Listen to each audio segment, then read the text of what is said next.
Hello बच्चों, कक्षा 9 के सभी बच्चों का हम विज्ञान की ऑनलाइन क्लास में हम स्वागत करते हैं। तीसरा अध्याय हम पढ़ रहे हैं अपने पाठ्यक्रम में, परमाणु एवं अणु। इसमें हमने पिछले लेक्चर में देखा था कि अणु क्या होते हैं, तत्व के अणु क्या होते हैं, यौगिक के अणु क्या होते हैं, कैसे आयन बनते हैं। आवेशित कणों के समूह को हम आयन कहते हैं, या आवेशित कण को परमाणु को हम आयन कहते हैं, या आवेशित परमाणुओं के समूह को हम आयन कहते हैं। और अणु क्या होता है? तत्व का अणु एक ही प्रकार के परमाणु से मिलकर बना हुआ होता है। यौगिक का अणु जो है वह भिन्न भिन्न तत्वों के परमाणुओं से मिलकर बने हुए अणु को हम यौगिक कहते हैं। और परमाणुओं का समूह अणु कहलाता है। ये सारी बातें हम पिछले अध्याय में पढ़ चुके हैं। अब जो हमने लास्ट में पढ़ा था कि जुड़ते हैं, कैसे दो तत्वों के परमाणु आपस में जुड़ते हैं, यह जुड़ने की जो प्रक्रिया है वह रासायनिक संयोजन कहलाती है। आज के टॉपिक में हम पढ़ेंगे कि इन तत्वों के यौगिकों के रासायनिक सूत्र कैसे लिखे जाते हैं, और उसके बाद उसके उदाहरण हम देखेंगे कौन से नियम होते हैं जिस आधार पर यह रासायनिक सूत्र लिखे जाते हैं। तो आज के टॉपिक में देखते हैं कि रासायनिक सूत्र का लिखना कैसे लिखा जाता है। किसी भी यौगिक का जो रासायनिक सूत्र होता है वह उसके संघटक का प्रतीकात्मक निरूपण होता है।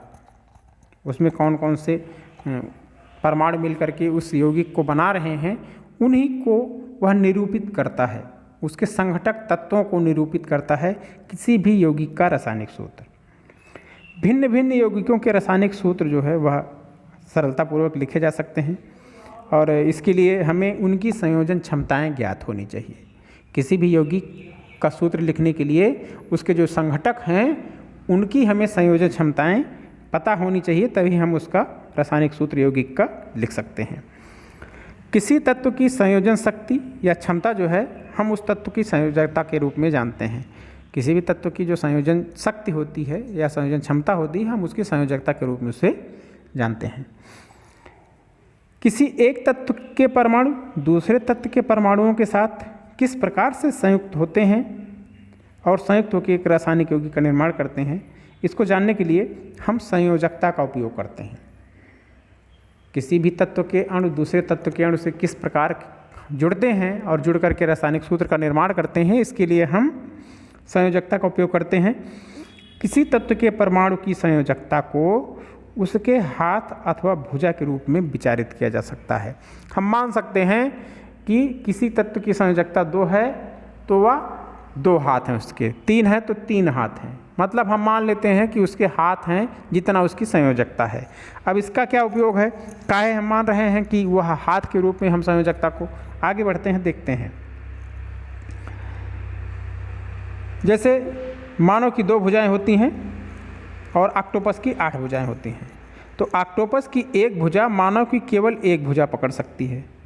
यदि ऑक्टोपस को कुछ मानवों को इस प्रकार से पकड़ना है कि उसकी 8 भुजाएं मानव की दोनों भुजाओं के साथ प्रयुक्त हो जाएं, मतलब अगर वो 8 भुजाओं से मानव की भुजाओं को पकड़ना चाहे तो एक ऑक्टोपस कितनी मनुष्यों की भुजाओं को पकड़ सकता है। एक ऑक्टोपस की 8 भुजाएं हैं, एक मनुष्य की 2 भुजाएं हैं। तो 8 भुजा से अगर 2-2 भुजा एक मनुष्य को पकड़ने में प्रयुक्त हो रही है तो कुल मिला के हम कह सकते हैं कि 4 भुजाएं प्रयुक्त हो, 4 मानवों की भुजाएं वह जो है पकड़ सकता है। इसी तरह हम ऑक्टोपस की जगह पे ऑक्सीजन को मान लें। ऑक्सीजन की संयोजकता उसमें 8 है, 8 रखनी है, और मानव को H से निरूपित किया जाए तो इसके लिए संयोजन सूत्र कैसे बनेगा। ऑक्सीजन इसमें 6 हैं, इसकी संयोजन क्षमता जो है वह है बाह्य कोश में उपस्थित इलेक्ट्रॉनों की संख्या 6 है, तो इसकी संयोजकता 2 होती है, तो इसकी 2 भुजाएं हो गई। और हाइड्रोजन के बाहरी कोश में उपस्थित इलेक्ट्रॉनों की संख्या, संयोजक इलेक्ट्रॉन की संख्या 1 है, इसकी संयोजकता 1 होती है।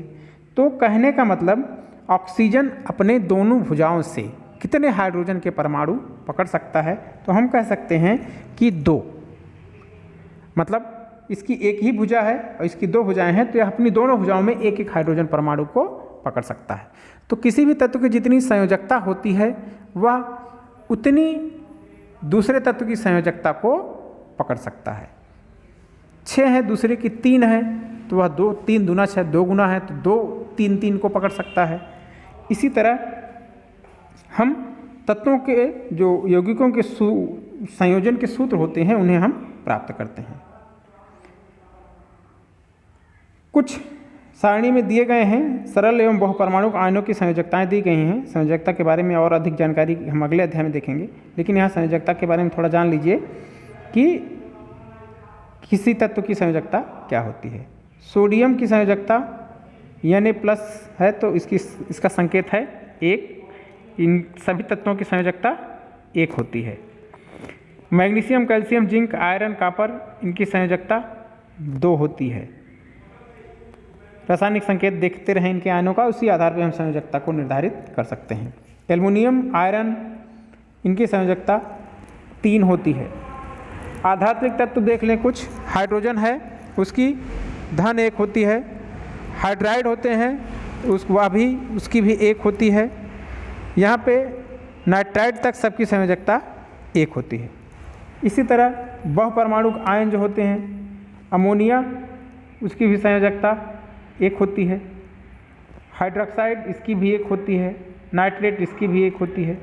तो और यहीं पे आप नीचे जब आते हैं तो कार्बोनेट की 2 हो जाती है, फिर फास्फेट की 3 हो जाती है। तो यह कुछ बहुपरमाणुक आयनों की संयोजकता दी गई है और कुछ आधात्विक तत्वों की दी गई है, कुछ धातुओं की दी गई है। संयोजकता के बारे में जानने के बाद कुछ तत्व 1 से अधिक संयोजकताएं भी दर्शाते हैं और संयोजकता को कोष्ठक में रोमन संख्यांक द्वारा प्रदर्शित किया जाता है। कैसे हम लिखते हैं इसको यह जानें, कैसे सूत्र को लिखा जाता है, सूत्र लिखने के क्या नियम होते हैं। हमेशा आयन की जो संयोजकता होती है या आवेश होता है वह संतुलित होना चाहिए।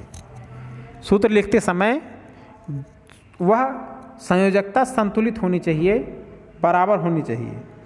जब एक यौगिक किसी धातु एवं अधातु के से संयोग करता है, जब एक यौगिक किसी धातु एवं अधातु के संयोग से निर्मित होता है तो धातु के नाम अथवा उसके प्रतीक को रासायनिक सूत्र में पहले लिखते हैं।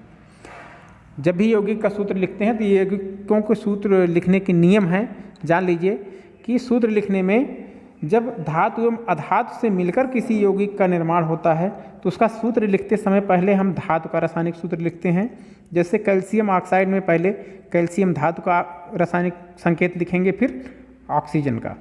सोडियम क्लोराइड में सोडियम पहले धातु है उसका लिखेंगे, फिर क्लोरीन अधातु है उसका लिखेंगे। आयरन सल्फाइड में आयरन धातु है, कॉपर ऑक्साइड में कॉपर धातु है। ये सारे उदाहरण हैं कि पहले किसी भी यौगिक में रासायनिक सूत्र लिखने से पहले अगर दवा धातु और धातुओं से मिलकर बना हुआ है तो पहले हम धातु को लिखते हैं। और पहली चीज़ हमने बताया कि संयोजकता या आवेश संतुलित होना चाहिए।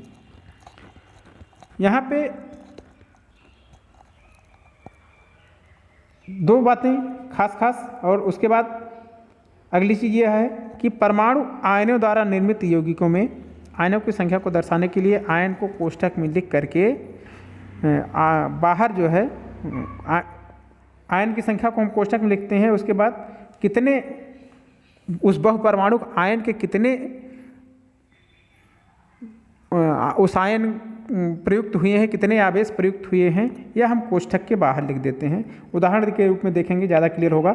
जैसे MgOH के बाहर 2 लिखे हैं ब्रैकेट के। इसका अर्थ यह हुआ कि मैग्नीशियम Mg++ 2 होता है धनावेश और OH- पे 1 ऋणावेश होता है। यह बहुपरमाणुक आयन है, इस पे 1 ऋणावेश होता है। तो 2 धनावेश को बराबर करने के लिए, संतुलित करने के लिए 2 ऋणावेश चाहिए। तो इसलिए 2 OH- के आयनिक परमाणु इस आयनिक बहुपरमाणु इससे जुड़ेंगे। इसलिए हम यहाँ पे बाहर कोष्ठक के बाहर बहुपरमाणु का अगर आयन है तो उसके बाहर हम 2 लिख देते हैं। यदि बहुपरमाणुक आयन की संख्या 1 ही है तो कोष्ठक के बाहर कुछ भी लिखने की आवश्यकता नहीं होती है, लेकिन अगर उससे ज़्यादा है तो हम उसको कोष्ठक लगाते हैं बहुपरमाणुक आयन के संकेत के दोनों तरफ, और उसके बाद कोष्ठक में बंद करने के बाद बाहर हम उसकी संख्या कितने वह परमाणु आयन प्रयुक्त हो रहे हैं या हम लिख देते हैं। जैसे NaOH, इसमें एक ही है, OH भले ही बहुपरमाणुक है लेकिन बहुपरमाणुक आयन की संख्या कितनी है, एक ही है, तो हम इस पे बाहर इसमें कोष्ठक लगाने की जरूरत नहीं है। अगर एक से ज़्यादा होती तो हम कोष्ठक का प्रयोग करते। तो यह रासायनिक सूत्र लिखने के नियम थे, और साथ में हमने देखी कि रासायनिक सूत्र को कैसे लिखा जाता है। कुछ बहुपरमाणुक आयनों की संयोजकताएं भी इसमें बताई गई। तो आज की क्लास यहीं समाप्त होती है, बाकी मिलेंगे अगली क्लास के साथ। इस क्लास से संबंधित कोई भी डाउट हो तो कमेंट करके उसको ज़रूर क्लियर कर लें। बाकी मिलेंगे अगली क्लास में। हमारी बहुत बहुत शुभकामनाएं।